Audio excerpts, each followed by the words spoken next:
Hello বন্ধুরা, তো আজকের ব্লগটা শুরু করলাম সবজির বাজার দিয়ে। তো আজকে যা যা লাগবে সেগুলো নিতে আমি আসলাম, বেশি কিছু লাগবে না। তো এখানে প্রথমেই আমি বেছে নিয়ে নিচ্ছি 2 কেজি মতো আলু। তো খুব একটা ভালো আলু আমি চিনি না, তাও যতটা সম্ভব হয়েছে বাছার চেষ্টা করেছি। তারপরে এখানে নিয়ে নিচ্ছি 100 গ্রাম মতো কাঁচা লঙ্কা, আর নিয়ে নিলাম 2টো টমেটো।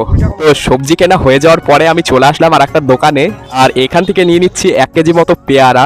তো বাড়ির থেকে আসার সময় মাই বলেছিল যে ভালো পেয়ারা পেলে নিয়ে আসতে, তার জন্যই নেওয়া। তো আমার বাজার করা কমপ্লিট হয়ে যাওয়ার পর বাড়িতে এসে ব্যাগটা রেখে দিলাম। তো বাজার করে এসে দেখি এখানে মা ভাত বেড়ে রেখেছে, আর এখন যেটা দেখছো এটা মাই বাড়িতে বানিয়েছে, আর এটা হচ্ছে ছোলার ডালের চানাচুর। তো খেতে তো অসাধারণ হয়েছে। আর এখানে ছিল টমেটোমের ডাল, আর গাইস এখানে অনেক কটা ভাত দিয়ে দিয়েছে মা। তো এতগুলো আমি খাবো না, যতটা পারবো খাবো, তারপর মাকে পার্সেল করে দেবো। তো চলো এবার সবকিছু দিয়ে খাওয়া যাক। তো অসাধারণ লাগছে খেতে, আর আমি টমেটোমের ডালটা ছোটবেলার থেকেই ভালো খাই। তারপর খাওয়া দাওয়া শেষে মা এখানে কেটে দিলে একটা পেয়ারা। তো চলো, ভিডিওটা এ পর্যন্তই ছিল, বাই।